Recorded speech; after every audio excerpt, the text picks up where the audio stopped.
Yes guys, welcome back to another video. Welcome to the George Benson Football Channel for your morning breakfast dose of Chelsea FC news. I know that it's not morning and breakfast time for all of you, but I've got myself a matcha latte in this cup right now. Vanilla almond milk, just in case you wanted to know what my preference is in the mornings. I like to go a little bit extravagant after a victory. Chelsea 3, Crystal Palace 0. That was last night. 6 Things We Learned is already out on the channel. If you haven't yet seen it, make sure you do so. And as I said in that video, there are still 38% of people that watch GBFC that are not yet subscribed. And I would love to ask you from the bottom of my heart, that is around the area of the Chelsea badge on my t-shirt, which I'm wearing again. It dried out last night for those of you that are thinking it was raining in your last bloody post. It's all good. It dried, no problem at all. And I've got really nice, shower gel. Anyway, I'm talking about too much nonsense today. I feel like this is just the way it goes, you know.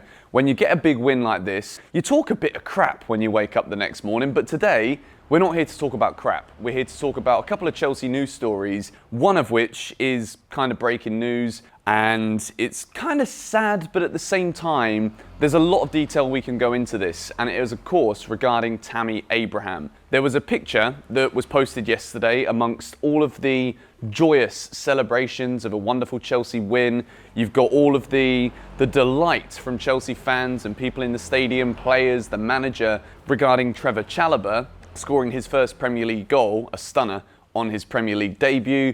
And then there's also the juxtaposition of this part of the world, which is that not every single player who comes up from the academy in Cobham is going to be able to be a Chelsea player throughout their whole careers. There's a couple that I'm pretty sure will, Mason Mount, Reece James, prime examples of that. But Tammy Abraham is on his way to Roma. The deal is said to be around 40 million euros, which of course will send Chelsea's incomings above what we spent on Lukaku, which is a great sign. There's also a buyback clause for Chelsea Football Club, which is within the region of £70 million, around 80 million euros. Chelsea will not be able to activate this buyback clause until 2023. So Tammy Abraham will have to play 2 seasons in Roma at minimum before Chelsea can buy him back. Now I'm going to take a swig of this. There's a bit more than a swig actually, and give you guys my thoughts on this one. Now, I always mention that whatever happens with a Chelsea player that we really want to succeed, especially with these academy boys, there is never a single player who is bigger than the club. So if Chelsea Football Club, the manager, and the rest of the squad and the player would benefit from a move away, then I do find it very difficult to be disappointed, upset, or begrudge the move. In regards to Tammy Abraham, I have never had any doubt in my mind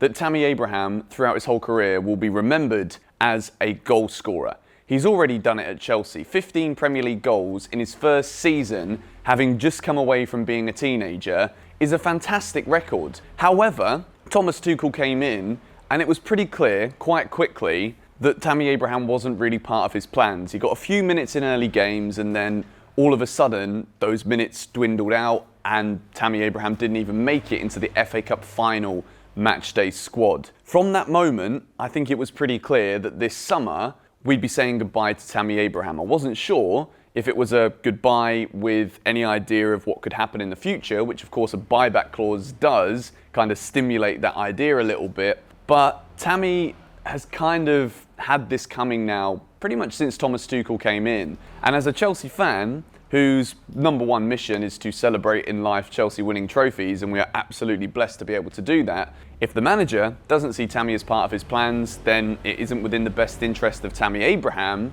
to stay Chelsea. And I think it would have been an incredibly hard decision. The reports are that Tammy Abraham wanted a move to Arsenal, which again, I think if you'd have asked Tammy that 12 months ago, he'd be like, what, going to Arsenal? You got to be kidding me. I like to go there in a Chelsea shirt and score goals. But he wants to remain in the Premier League. However, Arsenal didn't come knocking with an offer, which meant that Tammy Abraham's only real option was Atalanta or Roma. Now, I think Roma were the ones that he chose because Jose Mourinho is there. Jose Mourinho was obviously the manager at Chelsea whilst Abraham was coming up through the academy. Tammy was looking up to Jose Mourinho and the players within that squad at the time, thinking, blimey, This is what being a professional footballer is all about. This is the pinnacle, winning trophies under a charismatic manager. Now, whether you still think Jose Mourinho has that charisma now or not, when Jose Mourinho picks up the phone, I'm pretty sure anybody in the footballing world, or not just the footballing world, the world, is going to listen to what the man has to say. Jose Mourinho has obviously said enough to convince Tammy Abraham that Roma is the move for him. Now, £70 million is the buyback clause, and I want to try and keep this as Chelsea-centric as I possibly can. Tammy Abraham is going to score goals in Serie A. I think the style of play is a bit slower. It really fits his game style a lot better. And I think over the course of the next few years, Chelsea having this buyback clause, I think we might just activate it. And that is because of the belief that I personally have as a Chelsea fan and a Tammy Abraham fan in what he's going to do. And who knows, the whole Lukaku story going full circle this summer, we might end up remembering this summer in a few years' time as the summer that was the catalyst for Tammy Abraham being able to go, develop his career, enter the prime years of his career, playing regular football at a top level, and then maybe he comes back to Chelsea. Let me know your thoughts on this one in the comments down below. I think he's a very good striker. I just don't think he's fitted very well into Thomas Tuchel's system. But more on an emotive level, I want to wish Tammy Abraham the best of luck at Roma. He's brought so much joy to Chelsea fans, and there's so many great memories of what he's done, the goals that he's scored in the short period of time that he's been a professional footballer in the Chelsea first team. Tammy, I don't think you're going to be watching this, but if you are, I wish you all the best. And I've got a funny feeling we will see you in this colour blue again one day soon. We move into story number 2 of the day, and I want to dig a little deeper into the performance yesterday of Trevoh Chalobah.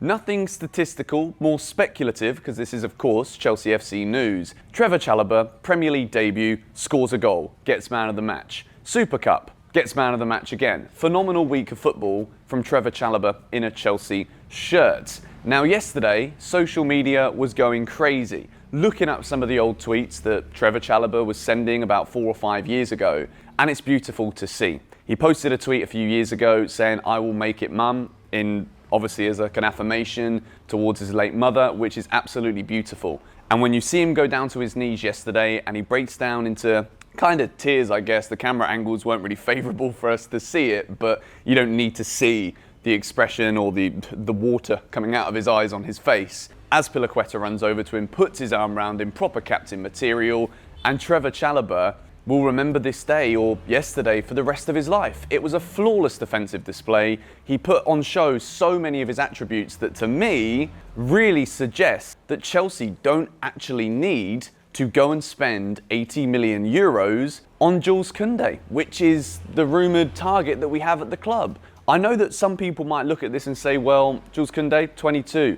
He's obviously at the top of the game. He's been playing Champions League football before. You can't just see 2 good performances from Trevoh Chalobah and say no to Jules Koundé. I absolutely disagree. And if Jules Koundé comes in, I'm going to be delighted because he's a very good player. But there will be some kind of like bittersweet idea because Trevoh Chalobah is kind of at an audition this week. And it's like going into the X Factor and you basically already know the winner from the first week because, well, I don't know, the best singer or the coolest person is probably going to win the competition. You know, Trevoh Chalobah's at his audition and he's done everything that he could have possibly done, and he's looked absolutely ready to be playing at the highest level. You know, I know it's only pre-season, but he's already played against Spurs and Arsenal, and he didn't look out of place in those friendlies, and we've got Arsenal next weekend, and you would say, for sure, unless something crazy happens and Chalobah goes on loan this week, which after what we've just seen, I think that would be absolutely mind-blowing. It's not going to happen. So Trevoh Chalobah's performance yesterday in the goal gives him a start at the Emirates. Absolutely 110%.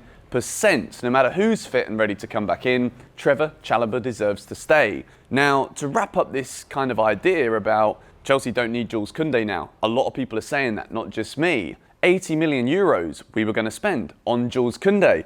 Now, I know that this might not be a popular opinion because we got some bloody good central midfielders already, but Declan Rice is a club target. He's a Thomas Tuchel target. Surely we use that 80 million that we were going to spend on Jules Koundé and throw it at West Ham United, who are reluctant, supposedly, to make any business this summer. And if we give them the money they've asked for Declan Rice, even though they say he's not for sale, then maybe they can go out and spend some money on their squad too, and Chelsea bring another boy home. Declan Rice. I think Trevoh Chalobah, if we sign Declan Rice this summer, I'm telling you now, it's because of Trevoh Chalobah. Absolutely 110%.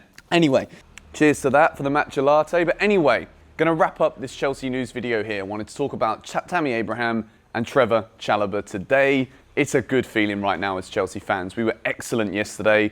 We're in the top 4, even though it's only match week number 1. We got Arsenal next week, and they reportedly might not have Aubameyang and Lacazette again, which I'm absolutely delighted about. But anyway, thank you guys so much for watching. If you want to send me in some clips for Chelsea Fans React, I'm going to be filming it a little bit later today, and the email address is going to be in the description below. What I'm basically wanting to do is, if you saw the first video, send in like a 10 to 15, 20-second clip of your reaction to the game, or any questions you have that you want to know my answers to that I've not already answered in the video, but mainly like reactions to how things went, how you feel about it, and then we can have that inclusive series where you guys get a voice here on GBFC. But thank you very much for watching. Hit the like button if you enjoyed, subscribe if you are new. Cheers to the Chelsea. See you all later.